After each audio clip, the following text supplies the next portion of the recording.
Bonjour à tous, je l'ai mis ici, c'est le dernier cours de SVT, bravo courageux qui vont jusqu'au bout, hein. Je sais que vous êtes rares. Alors, il fallait étudier assez rapidement les documents de la page 348 avec cette méthode habituelle, hein, constat et raisonnement. On voit ici un sportif, hein, un sportif, mais en fauteuil roulant. On vous dit qu'il a eu un accident et qui a provoqué une rupture de sa moelle épinière et du coup, il peut plus bouger les jambes. On va dire qu'il est paraplégique. On en déduit que visiblement la commande volontaire du mouvement, elle doit transiter par la moelle épinière. À droite, c'est un peu la même chose. On a cette fois une IRM, hein, une imagerie médicale, et on constate ici, on voit le cerveau. On voit ici en rouge, hein, c'est notre moelle épinière. Et ici, l'individu a eu une section de sa moelle épinière au niveau des cervicales. Et là, on vous dit que cette fois, hein, ce patient, il est tétraplégique. Il ne peut plus bouger ni le haut du corps, ni le bas du corps. Ce qui montre que notre commande volontaire transite bien par la moelle épinière, mais qu'il y a un certain ordre, c'est-à-dire que le haut de la moelle épinière va envoyer les messages qui sont liés au haut du corps, hein, au bras, au du corps en général, et le bas de la moelle épinière, lui, il va envoyer des messages qui sont pour les cuisses, pour les pieds, etc. D'accord? Donc il y a un ordre. Alors, bon, le document suivant, c'était pour comprendre un petit peu le lien avec le cours de la semaine dernière, c'est-à-dire l'aire motrice primaire. Je vous rappelle, hein, c'est situé dans une toute fine zone qu'on appelle le cortex, hein, ça fait à peu près 2 mm d'épaisseur seulement, c'est pas bien large, mais en communication avec des aires qu'on va appeler les aires prémotrices qui vont élaborer un mouvement, le penser, eh bien, lorsque tout ça c'est au point, c'est transmis à l'aire motrice primaire qui va donc envoyer une commande volontaire. Cette commande volontaire, sans surprise, ici vous avez les petits ronds, hein, ce sont les corps cellulaires des neurones, et puis là vous avez hein, des sections de moelle épinière. Celle-ci, on va dire que c'est plutôt dans la partie haut du corps, celle-ci dans la partie basse. Qu'est-ce qu'on voit? Eh bien, on a ici un neurone de l'aire motrice primaire en rose qui va donc passer au niveau de la moelle épinière et puis va s'arrêter quelque part dans le milieu de la moelle épinière si vous voulez et rentrer en contact avec un motoneurone. Pas n'importe lequel, c'est les motoneurones qu'on a déjà vus dans notre cours sur réflexe myotatique, on y vient juste après. Et puis par contre, hein, un autre neurone ici en violet, qui a toujours son corps cellulaire au niveau de l'aire motrice primaire, va lui envoyer des messages volontaires, mais plus bas, d'accord, il va aller plus loin hein, au niveau de notre moelle épinière pour aller innerver un autre motoneurone. D'accord? Donc cette idée de sectorisation, on va dire, de la moelle épinière. Et puis un autre détail, qui n'est pas vraiment un détail en soi, mais on va pas trop s'y attarder, c'est que finalement c'est la partie de notre hémisphère, ici l'hémisphère droit, qui va innerver la partie gauche de notre corps. Et inversement, d'accord? Donc il y a cette construction un petit peu bizarre, mais somme toute assez simple à comprendre. Hop, et puis le document 4, on va retrouver exactement ce que je viens de dire. Donc un neurone du cortex moteur, on va appeler neurone pyramidal par rapport à la forme du corps cellulaire, va hop transiter tac tac tac. Donc là ici hein, ça va être son axone, hein, d'accord, l'axone, pam pam pam, qui va s'arrêter à un endroit de la moelle épinière, ici plutôt partie basse, et entrer en contact avec un motoneurone. Ce motoneurone va envoyer un message de contraction volontaire du coup hein, à un muscle. Alors comment ça se passe la partie terminale? Vous reconnaissez ici le muscle. Le muscle est composé de milliers de fibres, c'est-à-dire de cellules musculaires, hein, donc des cellules très allongées. Et donc ici, on voit qu'un motoneurone est en contact avec plusieurs fibres musculaires. On l'avait déjà dit, ça. Et l'inverse est vrai aussi. Une fibre musculaire n'est en contact qu'avec un seul motoneurone. Donc ça, c'est une idée importante qu'il faut retenir. Donc moi j'ai résumé tout ça hein, sur vos documents, c'est exactement ce que je viens de dire. Alors on passe maintenant à la suite. Alors c'était le petit TP qu'il fallait préparer en amont, hein. Je pense qu'il n'était pas trop compliqué. Comment le cerveau commande-t-il les mouvements volontaires? Ici, vous avez le cas que vous devez connaître désormais, c'est-à-dire le cas du réflexe myotatique. Un réflexe myotatique qui n'est pas contrarié, hein, d'accord, où on est chez le docteur et on se laisse faire, hein, bam. Par contre, eh bien, on l'avait vu hein, il y a quelques semaines, que parfois, hein, si le cerveau s'opposait au mouvement, eh bien, le réflexe myotatique pouvait être contrarié, moins intense la contraction, elle se faisait quasiment pas, voire pas du tout. Donc, on vous demandait de compléter d'après les connaissances qu'on vient d'avoir, en page 348-349, sur ce qui se passe. Eh bien, pour que je puisse empêcher une contraction qui va se faire à cause du réflexe myotatique, eh bien, c'est finalement, je vais jouer sur le muscle qui est à l'opposé, c'est-à-dire le muscle antagoniste. D'accord? Donc, de façon consciente, donc la partie consciente, eh bien, c'est ce qu'on a vu, c'est quelque part par là, donc l'aire motrice primaire, d'accord? L'aire motrice primaire va envoyer un message, donc l'aire motrice primaire, hein, pardon, va envoyer un message, hop, le long d'un neurone, tac tac tac, bon forcément ça circule le long de la moelle épinière, et puis ça va se retrouver, hop, faut que je change d'hémisphère, excusez-moi, quelque part par là. J'ai donc notre cerveau qui va, hop, communiquer avec un motoneurone. Donc je vais faire ici un motoneurone, ça se voit pas beaucoup, donc il faut bien m'écouter. J'essaye de faire ici un corps cellulaire. Et ce motoneurone, comme tous les motoneurones, eh bien, va forcément sortir par la racine ventrale. Et par contre, celui-ci, attention, il va aller stimuler, hein, hop, la contraction, hein, un petit plus, contraction du muscle antagoniste. Ça veut donc dire que normalement, ce muscle-ci se contracte fort, du coup, on a une forte extension, mais notre cerveau souhaitant s'y opposer, eh bien, hop, il va entraîner la contraction du muscle antagoniste.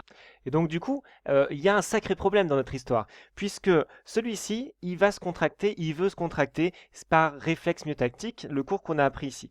Et puis, son muscle antagoniste ici, c'est le message, hein, hop là, message nerveux du coup envoyé par le cortex moteur qui va envoyer un message ici au motoneurone et qui va se contracter. Les deux muscles se contractent en même temps. On se doute bien que c'est pas possible ou alors ça peut faire très mal. D'accord? Donc c'est pour ça que vous aviez la question 2, proposer une hypothèse pour expliquer comment le message nerveux moteur ici du cerveau va justement bloquer l'extension de ce pied, comment il va pouvoir procéder. Alors pour ça, vous aviez des petites questions. Moi, je vais me concentrer sur le document 4, hein, qui est important à comprendre. On a vu que lors d'un potentiel d'action, à la partie terminale du neurone, des vésicules sortaient, des vésicules remplies d'acétylcholine. Et que lorsque l'acétylcholine se fixait au récepteur post-synaptique, ça pouvait créer un message nerveux. Ça pouvait. Pourquoi? C'est important de dire ça. Tout simplement parce que chaque potentiel d'action va entraîner l'exocytose d'acétylcholine. Mais ce que dit ce document, c'est que un seul potentiel d'action va entraîner, certes, de l'exocytose, mais ne va pas forcément entraîner la naissance d'un message nerveux moteur post-synaptique. Pourquoi? Eh bien, pour que ça se fasse, il est important qu'il y ait un train de potentiel d'action. Chaque potentiel d'action va entraîner dans le temps une libération d'une certaine quantité d'acétylcholine. Et donc, j'ai un potentiel d'action qui libère d'acétylcholine, un autre qui arrive juste après qui en libère, et du coup, hein, cette sommation, hein, qui se fait dans le temps, à cause du train d'onde de potentiel d'action, va potentiellement entraîner un message nerveux post-synaptique. D'accord? Donc ça, c'est ce que nous montre ici. Les potentiels d'action qui arrivent de façon successive vont entraîner, hein, une augmentation de la quantité d'acétylcholine. Et lorsque j'ai suffisamment d'acétylcholine qui se fixe au récepteur, là et seulement là, je peux entraîner un message nerveux, pardon, qui se propage le long du neurone. Et puis, donc ça, c'est important, c'est très important, ça précise des choses, mais aujourd'hui, ce qui est encore plus important, c'est cette idée-là. Vous avez ici un neurone, et ce neurone, sans surprise, hein, il communique avec un autre neurone qui lui envoie des messages nerveux sous forme de molécules chimiques. Ok, ça on l'a vu, etc. Sauf que ce qu'on n'avait peut-être pas trop discuté jusqu'à présent, c'est que ce même neurone peut être en contact avec un autre neurone, qui lui envoie lui aussi des messages dont le but, hein, et le petit plus, c'est de permettre la genèse d'un message nerveux, ok. Mais regardez, il peut être aussi en contact avec un autre neurone dont lui, les molécules chimiques qu'il sécrète, on s'en fiche de leur nom, vont avoir pour conséquence de diminuer, d'empêcher la naissance d'un message nerveux post-synaptique. D'accord? Donc ça, c'est important, c'est-à-dire qu'un neurone, hein, reçoit en réalité plusieurs informations d'autres neurones, et ça, c'est ce qu'on appelle la sommation spatiale. D'accord? Donc, dans un instant donné, Notre neurone va recevoir plus ou moins de molécules chimiques de tel ou tel neurone, et en réalité, il est en communication avec de nombreux neurones. Certains lui disent, allez, vas-y, fais un message post-synaptique. D'autres, au contraire, vont freiner la possibilité de faire un message post-synaptique. Eh bien, c'est ça qu'on appelle l'intégration neuronale. À chaque instant, un neurone, un motoneurone, ou les neurones en général, de toute façon, va devoir intégrer toutes ces informations. Et puis, plus, et un petit peu de moins, forcément, ça va générer un message, alors que plus, moins, ça va empêcher la naissance d'un message. D'accord? Donc ça, c'est essentiel. Et c'est grâce à cette connaissance nouvelle qu'on va peut-être pouvoir compléter celui-là. Pourquoi? Eh bien, on ne peut pas toucher à l'arc réflexe. Ça, c'est quelque chose qui est important. Et de toute façon, les neurones, ils ne bougent pas comme ça. On ne peut pas non plus toucher au fait que pour opposer le mouvement d'extension, je vais devoir contracter l'antagoniste. Donc jusqu'à présent, on ne s'est pas trompé. Par contre, ce qu'on peut rajouter, c'est un neurone intermédiaire, c'est-à-dire que notre message nerveux ici va communiquer avec un autre neurone. Alors mon schéma est tout petit, mais c'est pas grave. Donc je fais ici le corps cellulaire d'un autre neurone, et cet autre neurone, il va communiquer avec, hop, je ne sais pas si on voit trop, avec le motoneurone responsable de ce fameux arc réflexe qui permet la contraction à ce niveau-ci. Donc alors, je vais mettre un peu de couleur parce qu'on ne voit rien du tout. Donc ici, hop, je vous ai fait finalement ce qu'on va appeler un interneurone. Ici en jaune, c'est à peine visible. Hop, donc ça, c'est l'interneurone. Interneurone, voilà, tac. Et du coup, qu'est-ce qu'il va faire? On se doute bien que notre message nerveux qui vient de l'aire motrice va donc arriver ici, on va avoir un contact synaptique, il va stimuler un petit plus, il va stimuler l'interneurone, et l'interneurone il va faire quoi? On réfléchit.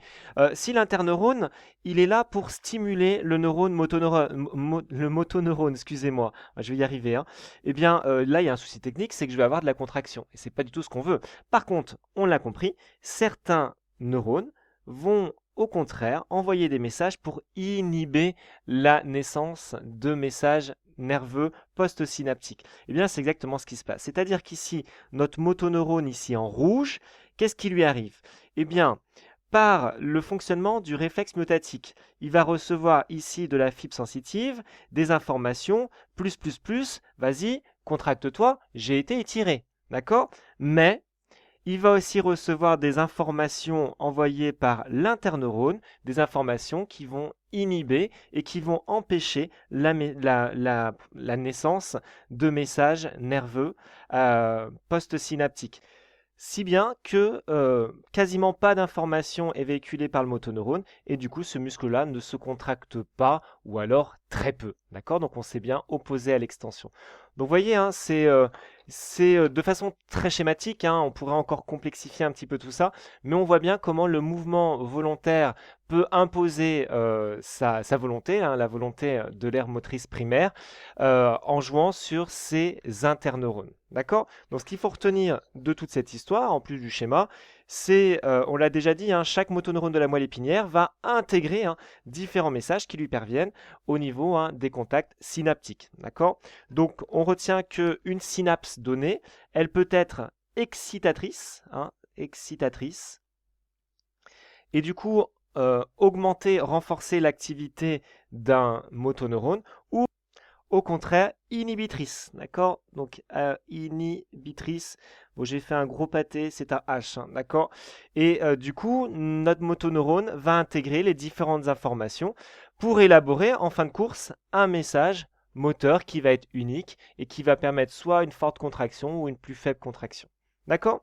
Alors, la fin du cours, eh bien, je vais vous laisser travailler un peu ça tout seul pour cette fin d'année. Maintenant, vous avez un peu de temps à vous.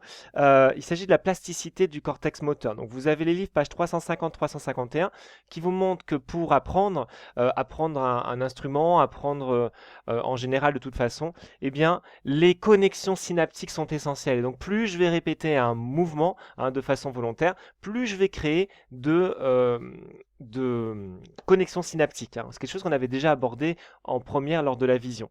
Et cette plasticité cérébrale, eh bien, elle explique pourquoi au cours d'accidents qui peuvent être assez dramatiques, qui touchent les zones du cortex, parfois, et assez souvent heureusement, mais pas tout le temps malheureusement, eh bien, les zones motrices vont se reconstruire, ou plutôt on va avoir des nouvelles connexions qui vont faire que quelqu'un qui peut pas marcher va progressivement arriver à marcher. D'accord? Donc cette plasticité elle est importante, il faut prendre soin du cerveau.